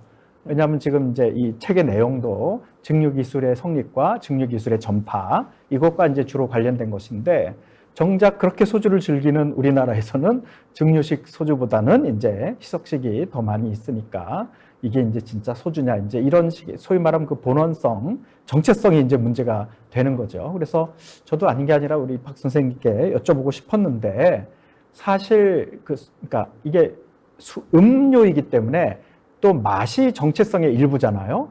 근데 증류식과 희석식은 지금 말씀하셨지만 희석식은 만들면서 화학 제품도 섞고 뭐 이러니까 맛 자체가 달라질 것 같아요. 그래서 같은 게 증류를 시석식도 그 주정을 만들 때 하기는 합니다만은 이걸 이제 같은 술이라고 볼 수 있는지 이런 어떤 근원적인 의심이 있기 때문에 끊임없이 이 질문이 나온다고 봅니다. 어떻게 응답하실지 궁금하네요. 감사합니다.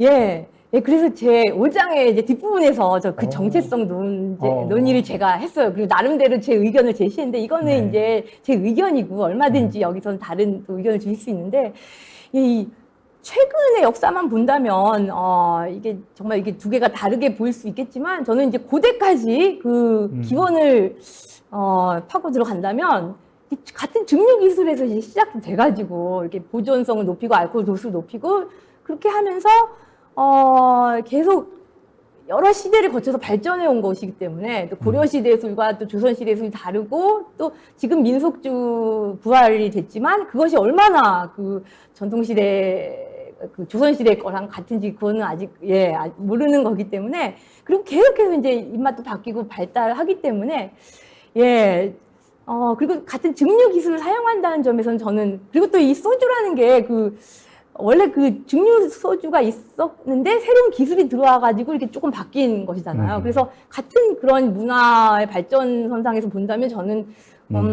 동일하게 볼 수 있다고 생각을 하고요. 그리고 이 지금 전통 증류주를 이제 했는데 이게 이제 가정을 위해서만 아니고 이렇게 중소기업에서도 하여간 공장에서 만들어서 이렇게 수출도 하고 하잖아요. 뭐 제주 고소리 소주도 그렇고 이제 공장도 가보고 했는데 여기서도 그 옛날에 쓰던 소주거리를 사용하지 않고 그걸 하면 너무 위험하고 힘들고 하니까 그 현대적으로 만든 기계, 그러니까 그 큰 소주 공장에는 그런 연속식 증류기 주정이 아니고 그 기계로 잘 만들어서 발효를 잘 시키고 균일하게 시키고 그렇지만 그 조리법은 그 조선 시대를 따라서 그래서 예를 들면 우리 뭐랄까 그 떡 얘기를 제가 맷돌에 대해서 얘기를 했는데 옛날처럼 그렇게 방아를 쪄서 떡을 만들었지만 지금은 기계로 만들잖아요. 근데 기계로 만들었다고 이걸 떡이 아니다 이렇게 안 하기 때문에 이제 저는 원래 좋은 비유.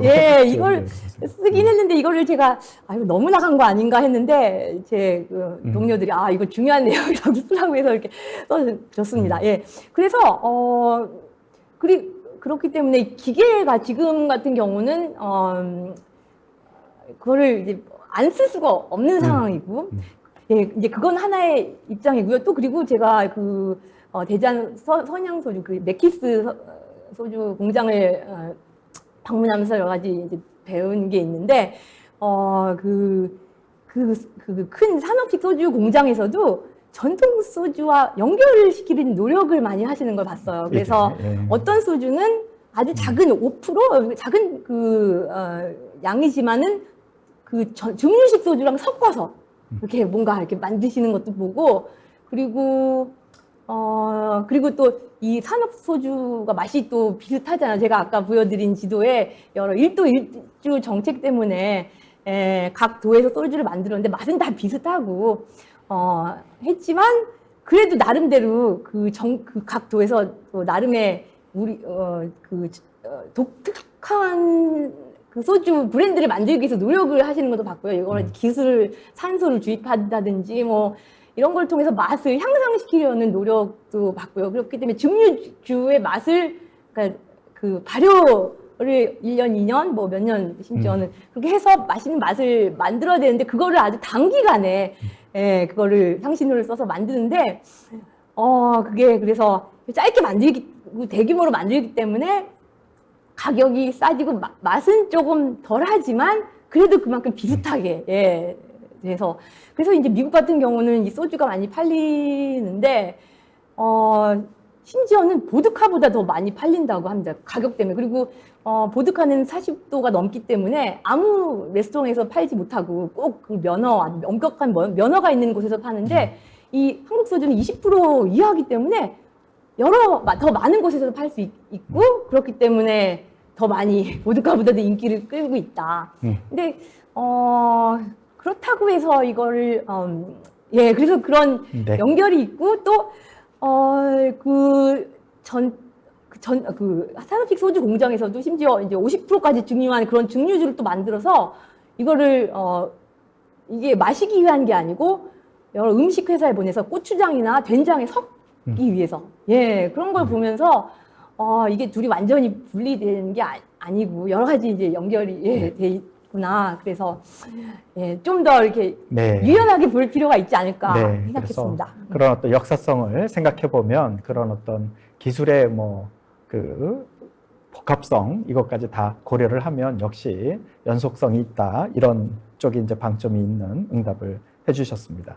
그 소주 맛에 관련해서 아마 이것도 관련이 되기 때문에 연관지어서 제가 간략히 질문드리고 싶은데요. 그러니까 그렇다면 이제 고려 시대 아마 몽골을 통해서 들어온 증류 기법을 활용을 했더라면 재료가 역시 그 소젖이나 양젖 뭐 이런 계통이 아니었을까. 그래서 그런 어떤 동물의 그런 그 유제품을 사용한 그런 발효주와 이후에 발전한 그런 곡물을 사용한 우리나라에서 얘기입니다. 이런 것도 생각해보면 재료가 달라졌기 때문에 이거는 다른 술이다 이래야 될 것 같은데 지금 선생님께서는 다 같은 증류 기법을 썼고 그 기술의 전파에 의해서 유리한 것이기 때문에 소주로 봐야 된다. 이제 이런 말씀을 사실상 하고 계신 거예요.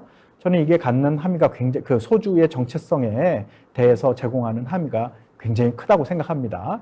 자, 이렇게 보면 우리나라의 소주는 물론이고 중국의 백주나 뭐 말씀하셨듯이 터키의 라키라든지 이게 다 이제 소주계가 이제 되는 건데 마유주에서 곡물주로 이거가 어떤 그 정체성의 변화가 과연 없었을까요? 감사합니다. 그 아까 전에 보여드린 그 14세기 중국의 기록에 보면 이 이민족의 술, 그래서 이민족의 샤오조, 이민족의 소주, 아락 이렇게 해서 설명을 하는데 어떤 술을 사용해도 된다고 합니다. 증류주가 재미있는 게 그러니까 발효주에서 맥주는 보리를 사용하고 와인은 뭐 포도를 사용하고 이게 그 재료가 확실하게 있는데 이 증류주는 아무 거 하나 다 사용해도 뭐 신 것도 괜찮고 맛이 간 것도 괜찮고 상한 것도 괜찮고 그래서 그거를 증류하면은 더 맛있는 도수가 높은 증류를 만들 수 있다고 이렇게 얘기를 했는데 그 마유주를 사용해서 몽골이 증류를 했다는 것도 많은 이제 뭐랄까 그 논의가 있는데요. 이것을 처음 연구하신 폴 뷰열 선생님이라든지 아니면 루오펑이나 이 중국의 학자들이 당시에 그 발견 증류기라든지 당시 몽골의 그런 마유주 마시는 습관 이런 걸 통해서 볼 때 그 증류기 자체 발굴된 증류기도 이런 액체 마유를 증류하기 적합한 그런 증류기라고 해요. 그래서 몽골이 아무래도 이 쿠미스 이 마유주를 좋아했기 때문에 그거를 많이 증류했을 것이고 그것을 이제 한반도로 가지고 왔을 수도 있는데 근데 그 당시에 이제 중국 남부에서는 곡물로 샤오조를 만들고 있었죠. 근데 제 생각에는 여러 가지 다 혼합을 했던 것 같아요. 그래서 그것이 이제 한반도에 왔을 때 이제 몽골 병사들이 소개로 이제 마유주를 증류하는 것도 소개했을 수 있고 또 중국 남부에 있는 병사들이 또 같이 왔을 때 그 사람들은 곡물로 만드는 것을 소개했을 수도 있고요. 근데 한반도 자체에서는 이 곡물로 만든 발효주가 이제 주였기 때문에 그거를 현지화를 시켜서 그거를 얼마든지 할 수 있었고 그리고 재미있는 것은 또 제주도에는 이 습기 때문에 쌀이 잘 안 자라서 조나 보리가 많이 자라는데 그래서 거기서는 오히려 쌀로 만든 소주나 청주가 아니고 보리로 만든 그런 그런 소주가 그걸로 모든 것을 사용했다. 제사에서도 이 소주를 사용했다 하고 나옵니다. 얼마나 이 현지화를 통해서 이게 변화가 중요했는가를 알 수 있고요. 그리고 제가 한 가지 더 맞아. 그 중국에서도 그렇게 그래서 아라지라고 했던 그 아락이 아마 이 여러 가지 내용, 여러 가지 재료, 그 마유도 사용하고 심지어 다른 그 동남아시아에서 야자도 사용했다고 하는데 그런 것들이 한반도로 들어올 때 좀 이렇게 다르게 이것은 아락, 마유주라든지 뭐 이런 걸 사용했고 그리고 샤오주도 같이 들어왔어요 한반도에. 근데 그 샤오주는 좀 곡물을 바탕으로 만든 게 아닌가 이렇게 보시는 분들 계시는데 이제 명나라 때 그 원나라가 망하고 이제 저 멸망하고 명나라가 대체를 했는데 명나라 때 이제 이후에 기록에 보면은 소주는 아락이다. 그러니까 이거는 원나라 때 만들어졌다. 이런 식으로도 기록이 나와요. 그래서 그 기록이 또 한반도에 전해져서 이 허준의 동의보감에 보면은 이 소주는 또 아락이다. 이렇게 아락이다. 예, 또 나오고요. 그래서 이게 또 같이 또 동일하게 예, 아이덴티파이 동일하게 된 것도 볼 수 있습니다. 네. 얼마나 이게 이런 것이 있었는데 이게 또 상황에 따라서 바뀌는가 그거를 또 알 수 있었고 네. 한반도에서는 점차 이제 소주가 우세가 되고 거의 아랍에 대해서는 이제 거의 보이지가 않는데 이제 이후에 청나라가 서들어오고 이제 소현세자가 청나라로 가면서 그때 이제 아랑주 얘기가 나오는데 예, 그래서 아랑주가 조금씩, 아락이었을 예, 거다. 조금 있었을 것 같아요. 근데 그 20세기 초에 인류학자들이 한반도 다니면서 조사를 했는데 여러 가지 이제 아래기, 아랑주 뭐 여러 가지 그 아락과 비슷한 이름으로 술들. 민간에 이렇게 퍼진 것을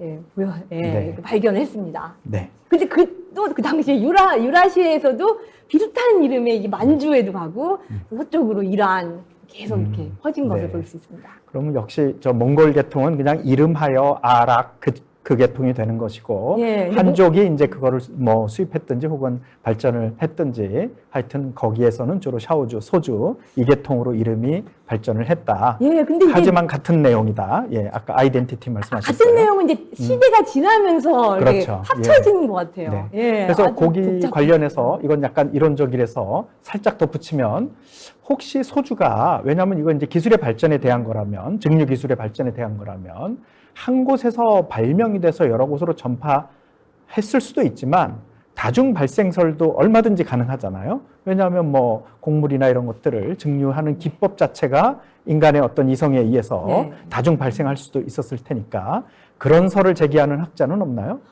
예, 그래서 좋은 질문 주셨는데 그 증류 기술 자체에서는 벌써 이제 다중 그렇죠. 그 이론을 많이들 이제 신뢰하고 있는데요.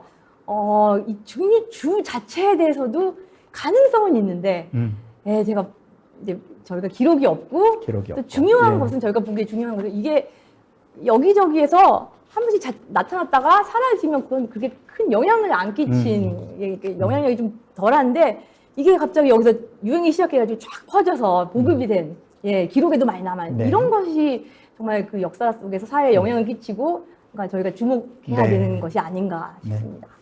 그 이론적인 것 중에 한 가지만 여쭙고 그다음에 방법론으로 넘어가겠습니다. 이게 좀 재미있는 그 관점인 것 같아요. 지금 그 시청자 중에 한 분이 이제 질문을 주신 건데 그거를 제가 좀 이렇게 발전을 시켜봤습니다. 그러니까 요점이 뭐냐면 지금 우리 그 녹색병, 초록 그 소주 이거는 그냥 한국적인 것 이런 이제 의미가 있잖아요. 하지만 정작 한국에서는 소주는 약간 역시 그 중산층 이하의 그 계층에 속하는 술, 그런 어떤 계층적인 계급적인 의미가 있다고 봅니다. 이 지금 질문의 요지는 혹시 이게 이렇게 문화적 전파를 통해서 이렇게 그 수입되고 또 활용이 되고 이랬다면은 예컨대 고려에서 마실 때는 이거는 뭐 몽골에서 온 술이다라는 어떤 그러니까 외래종, 외래술 뭐 이런 느낌. 혹은 한족도 마실 때, 이거는 뭐 어디서 왔다. 뭐 이런 식으로 소위 말하면 이게 어디서 유래한 것이고, 우리와 다른 어떤 것인데, 우리는 뭐 곡물로 만들었어. 이런 식의 문화적 함의가 이렇게 강하게 담긴 그런 제품으로 소비되지 않았을까? 그런 질문입니다. 그래서 결국에는 뭐, 처음에는 이게 뭐, 예컨대 한족의 술 혹은 뭐 몽골의 술이었지만 결국에는 우리 술이 되는 거죠. 우리 술이 아니라 우리 땅에서 우리가 이제 만들어서 하는 거니까. 근데 그 초창기 소비에 있어서의 그런 어떤 문화적인 인식 같은 게 남아있는 게 있는지 이런 질문입니다. 예, 감사합니다. 중요한 질문인데요. 여기에 대해서 2장과 3장에서 제가 많이 얘기를 했어요. 예. 근데 간단하게 말씀을 드리면 이 소주가 이제 지금은 이제 싼 술인데 그렇죠. 처음에 고려에 들어왔을 때는 이게 굉장히 비싼 술이에요. 그랬을 것 사치품이어서 금지까지 당했었어요. 고려사 그러니까 이게 외국에서 온 술이기 때문에 그런 그 정체성에 대한 것에 대해서는 기록이 너무 이제 많이 남아있지가 않아가지고 저희가 몇 개 정말 남은 거 가지고 이제 하고 그래서 그 이색이 아락에 대해서 처음 아라지 아락일인데 이제 중국어로는 아라지가 아락이죠. 이제 거기에 대해서 이제 맛있다고 하면서 이제 시를 쓸 때는 이게 외래술이라는 그게 있었을 것 같아요, 분명히. 예. 이색은 대도에서 유학을 하고 그 코스모폴리탄 국제적인 도시에서 많은 사람도 만나고 문화도 했고요. 근데 이제 소주가 이제 들어왔을 때 그때 이제 사치품이고 그러니까 아주 보급은 안 됐던 것 같아요. 그렇지만 이제 부자들, 그러니까 돈을 낼 수 있는 사람들 사이에서는 너무 많이 좋으니까 마시니까 이걸 금지까지 했어요. 이제 금이랑 은 비단과 같이 이런 것들과 같이 금지를 해요. 예, 그만큼 이제 보급이 됐다는 얘기인데 그 고려 시대는 분명히 이게 외래 거에 대해서는 것이 있었을 텐데 그것을 이제 기록한 것은 저희가 찾아보기 아직 어려운 것 같고요. 조선 시대부터 이제 폭발적으로 나오는데 거기서는 이게 외래술이다라는 말은 별로 없고 그냥 이런 술이 어떻게 발전했는가 그리고 소주가 너무 많이 마셔서 이거를 이제 곡물로도 많이 활용을 하고요. 선물 그러니까 가신들한테도 주고 이제 중국, 일본, 류큐 이런 데도 뭐 청주 50병, 소주 10병 아니면 청주 50병, 소주 50병 이렇게 해가지고 선물로도 보내고 그리고 뭐 소주를 많이 증류해서 이제 의학 약품으로도 쓰고 이제 그런 내용은 나왔는데 이게 이제 뭐 조선 초기부터 많이 이게 자연스럽게 그 현지화가 된 것 같은 느낌을 받았습니다. 네, 좋습니다. 연관된 질문이 아니라 새 질문이네요. 이 질문은 문명 연구자로서 이런 점을 어떻게 생각하십니까? 하면서 약간 이론적인 질문인데 지금 관련이 돼서 연관해서 제가 여쭤봅니다. 결국은 선생님이 이렇게 소주의 일종의 교류사 혹은 전파사, 그 다음에 현지화에 관련된 역사 이런 거 이렇게 쭉 보시는데 그거를 분석하는 단위가 있잖아요. 단위가. 근데 뭐 우리 한반도 같으면 이제 고려인 혹은 뭐 조선인 이렇게 쉽게 왜냐하면 지리적으로 특정이 됩니다. 근데 뭐 예컨대 뭐 만주만 해도 좀 어려울 것 같고 그죠? 왜냐하면 역사가 너무 다민족 말하자면 다 국가들이 있었으니까 몽골은 뭐 몽골도 그렇고 그래서 이런 어떤 문명 교류적인 입장에서 그런 어떤 이 시대에 뭐 이 사람들이 이렇게 지칭할 때 그 단위가 뭐가 되는 게 적합할까요? 이런 질문이 있었습니다. 예. 소주 증류주에 대해서 말씀하시는 네, 증류주에 한해서 말씀을 하자면 이게 그러니까 보통 우리가 민족이라고 그러는데 네. 그 민족이라는 게 아시다시피 근대적 개념이고 애매하잖아요. 네. 예. 그래서 선생님은 어떻게 그 개념을 사용하셨는지. 예. 그 소주 국가적인 술이 되는 경우에 이거를 어떻게 그러니까 확실히 이제 선생님 지금 증언에서도 고려 이후 이제 조선 시대가 되면 우리술이라는 느낌이 딱 든다고 지금 말씀하셨거든요. 그러니까 이제 여기서 우리라 하면 그런 어떤 일말의 그런 종족적, 뭐 민족적 그런 아이덴티티, 정체성을 이제 의미하는 건데 그렇게 그냥 사용하는 거죠. 예컨대 근데 뭐 만주족만 해도 복잡해지고 한족도 애매하잖아요. 그러니까 중국이 이제 복잡한데 그건 상황에 따라서 시대에 따라서 봐야 될 것 같은데 제가 이제 만주까지는 제가 못 봤지만 그렇지만 만주에도 전파된 건 되게 중요한 거고 후속 연구가 나왔으면 좋겠고 특히 앞으로 더 연구가 돼야 될 것이 이제 보드카, 몽골, 러시아의 보드카 지금 세계적인 증류주인데. 원래는 보드카가 이 유럽에서 이렇게 영향을 받아서 만들어졌다고 많이 봤는데, 이 러시아 출신의 여러 사료를 보니까 이 몽골 시대에 동쪽에서 많이 받은 영향을 받다고 합니다. 그래서 그쪽 연구를 시작한 동료가 있는데요. 그런 경우는 이제 조금 이제 확실하죠. 그쪽에서 시작돼서 러시아. 근데 그 보드카도 러시아에서 러시아 증류주로 유명하지만 러시아뿐 아니고 그렇죠. 일대 유목민족이라든지 혹은 뭐 있다가 없어진 그 수많은 그 나라들. 그래서 정말 이거 보면 저는 많이 복잡했어요. 그래서 이거를 정리하는 게 정말 좀 챌린지, 도전적이었는데, 네. 예, 그걸 보면 이게 단순하지 않다. 이게 인문학이라는 게 그런 것 같아요. 맞습니다. 예, 그래서 또 이게 여러 국가가 있고 사회가 있지만, 그리고 국가라는 것도 이제 최근에 이제 많이 맞습니다. 개념을 만들어졌고, 그거 보면은, 이게 꼭 이게, 한국인이 만들었다, 중국이 만들었다, 그것도 아니고, 당시에는 이 중국인 몽골 세계에 속해 있었고, 네. 그런 걸 다 이제 보고 좀 유연하게 네. 예, 볼 필요가 있을 것 같습니다. 네. 그럼 이제 시간이 어느덧 다 됐는데 사실은 지났습니다. 네.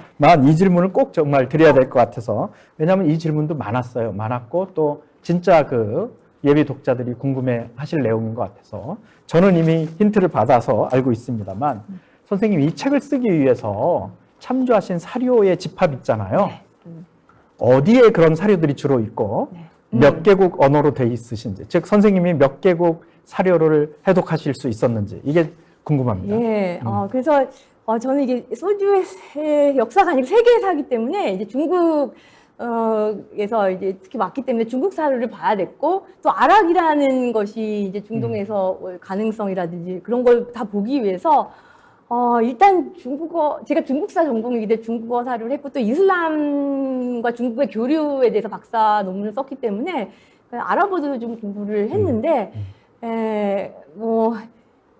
그래서 이게 범위가 너무 크고 또 한국 이게 중심이 되기 때문에 그 첫 번째 책을 썼을 때는 이 중국사랑 아랍어로 된 사료를 원문도 많이 보고 이렇게 해서 하긴 했는데 이 소주는 정말 고대부터 해서 현대까지 너무 광범위했어요. 그래서 아주 주된 이 전파의 핵심을 밝힐 수 있는 그런 문헌들은 제가 다 이제 원문까지 보고 그리고 또 좋은 시간을 절약하기 위해서 또 좋은 그 번역서가 많이 있어 번역이 된 것 그런 것도 활용하면서 근데 정말 중요한 부분은 원문과 대조도 하고 그러면서도 여기 연결된 그러니까 퍼즐을 맞추는 것처럼 이게 여러 군데에 있는 그런 부분을 위해서는 여기서도 찾고 저기서도 찾고 한국 사료만 해도 이제 조선왕조실록 같은 경우 너무 정말 많은 소주에 대한 그 내용 있는 보고였는데 거기뿐 아니고 문인 집에도 요리서도 나오고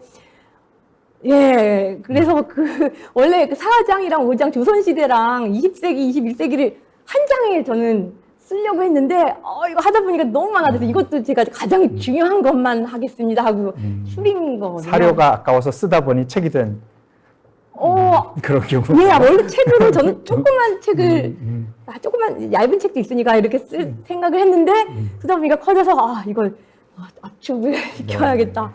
예, 하게 되었습니다. 그래서 하여튼 앞으로 더 많은 연구가 의 가능성이 있는 주제라고 생각합니다. 네. 자, 그럼 시간이 이제 너무 많이 지나서 이 정도 줄이겠습니다. 들으셨으면 알겠지만 주제 자체가 너무 흥미롭고 사실은 주제보다도 이 책을 읽다 보면은 이 주제에 대해서 어떻게 이런 주장을 할 수 있을까? 그러니까 그리고 그 주장이 그냥 나온 주장이 아니라 말하자면 역사적 사실에 근거한 자료에 근거한 그리고 자료에 대한 해석, 제대로 된 해석에 근거한 그런 어떤 사실적 주장인데 그런 주장을 어떻게 할 수 있을까? 이런 점을 보면 정말 이 소주라는 주제보다도 더 재미있는 그런 재미를 느낄 수 있는 책이라고 생각합니다.